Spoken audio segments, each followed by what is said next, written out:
All new for you on ABC 57 News at 6. Illegal dumping is a big problem in South Bend, but code enforcement says cleaning up the trash may be easier said than done.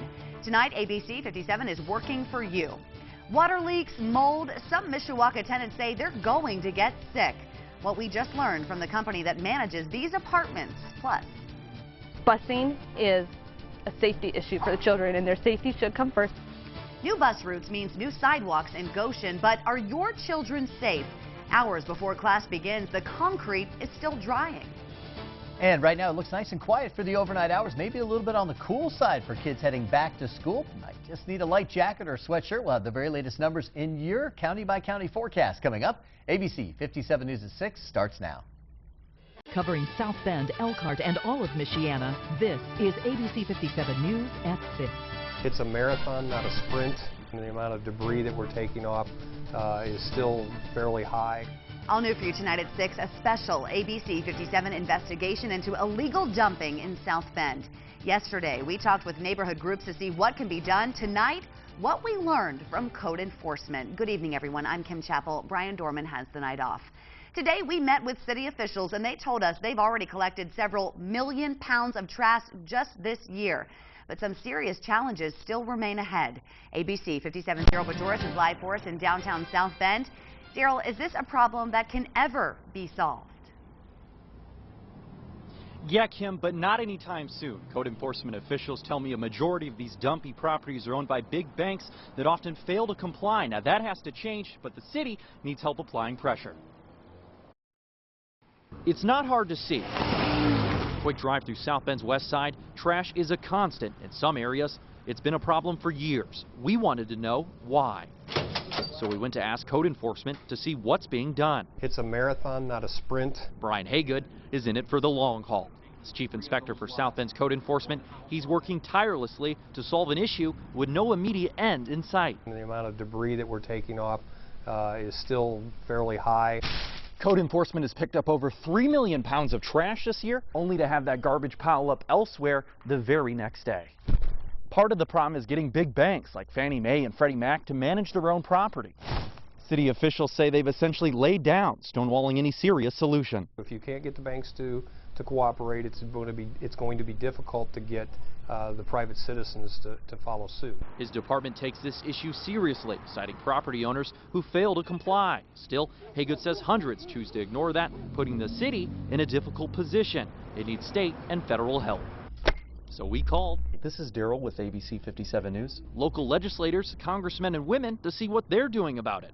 We didn't hear back from everyone, but the ones who did return our call say they're looking into it. Now, officials tell me when someone walks away from a property, it's hard to hold them accountable. It takes weeks, months, sometimes even years to track them down, and even then, options are limited. Suing everyone that fails to comply would be costly. Reporting live in South Bend, Daryl Bajoris, ABC 57 News. Tenants at one Mishawaka apartment complex are fed up with the conditions inside their apartments. They say something needs to be done before someone gets sick. ABC 57's Judy Lykowski is live outside Parkview Terrace Apartments in Mishawaka. Judy, what were you able to find out for us today? Well, Kim, there are two tenants that live in these apartment complexes, and they believe that there's roof water damage and it's causing mold in the apartments. Now, one of the tenants let me inside of her apartment so I could see for myself, and she's very worried that she might get evicted if they discover who she is. So tonight we disguised her voice, and you will not be able to see who she is.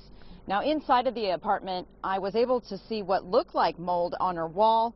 It's all over one of the walls in her apartment, little bits coming through. She says it started appearing about a year ago when the apartment complex went through extensive renovations. And she says every time it rains, it gets worse. And she claims that she called code enforcement after she says management painted over the mold.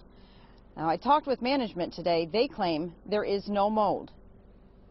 That's not true. We've had several inspectors and we've had the city out here and they cannot find any mold. They need to fix the problem. They need to get the mold out of the wall because it's coming right back through.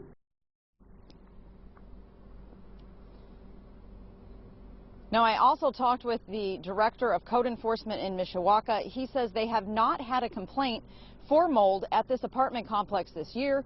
In fact, he says the only complaint is just for longer grass, and that was back in April. I've also talked with the management company that manages these apartment complexes, and they are based out of Chicago.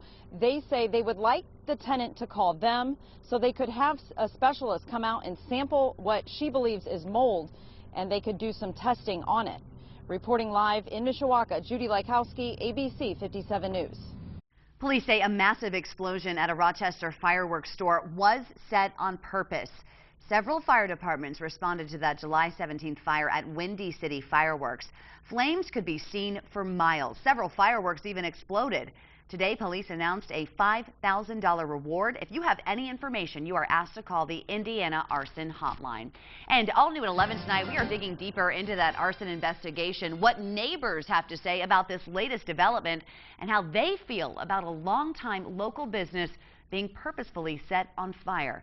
That is all new tonight on ABC 57 News at 11.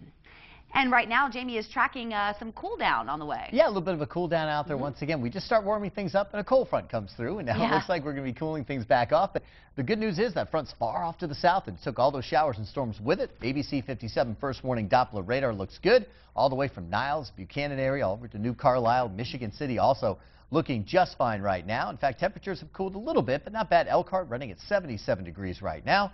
We're also 77 degrees around Mishawaka, so very comfortable out there if you're going to be heading down to the Riverwalk.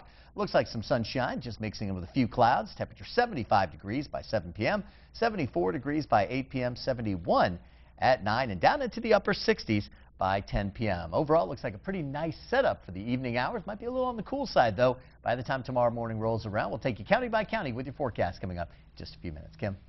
Hundreds of Goshen students will lace up their shoes tomorrow to walk to class. The district cut 7 bus routes. Now, many students have to walk, and parents are concerned about their safety.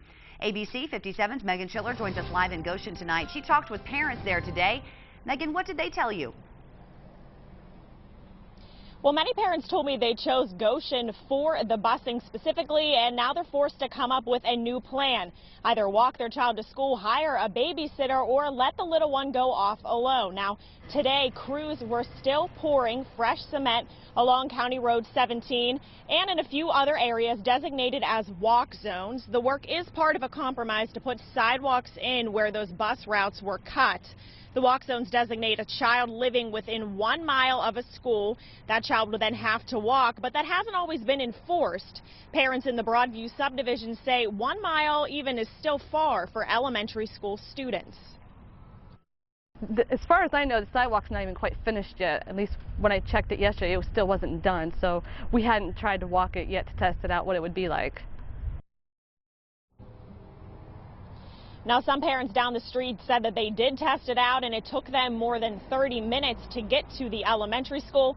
The school district says they don't really have a choice, and they expect to lose even more money next year, $1.2 million actually.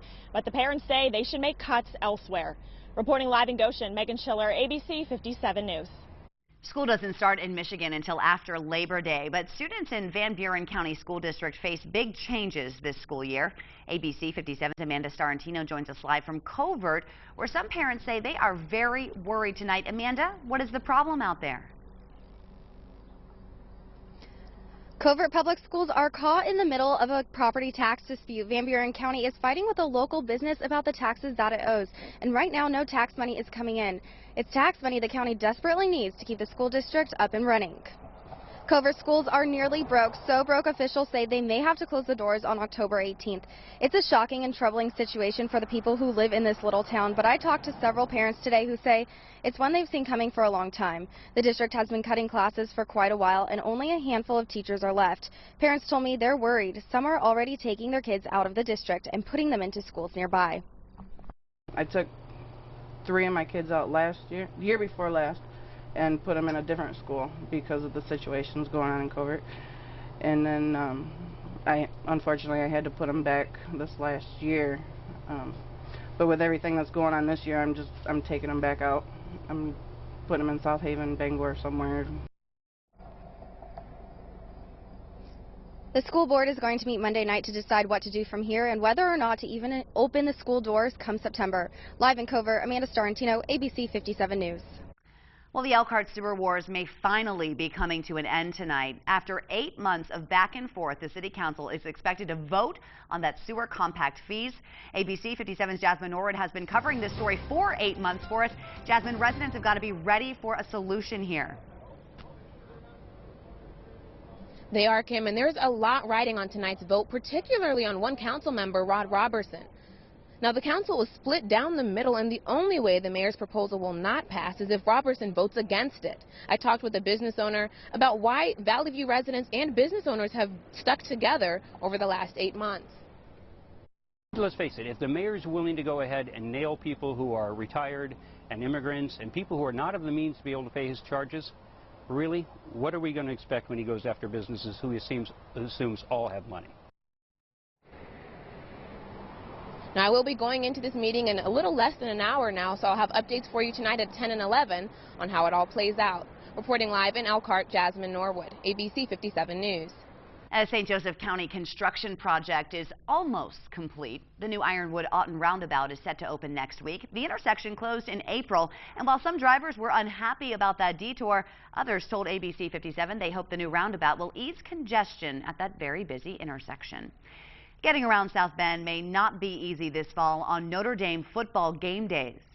We're essentially going to tell people, turn your GPS off and use the old-fashioned method. Yeah, that's not going to go well. Well, how construction is messing up the traffic flow. New for you at 6, why police and the university don't have a plan in place right now. And the state of Michigan may change its medical marijuana law for the first time. Who soon may be able to get that drug? And right now, things pretty quiet across there. Had those showers and storms yesterday. Today, though, just slowly clearing out those skies as the cold front continues to push away. More on the clouds and the cool down coming up after the break. Plus, from 2 wheels to 4, a familiar face is about his off-road truck racing debut at Redbud. We're going to take you to the track. Live coverage like no other. ABC 57 News and Live View go live anywhere, anytime.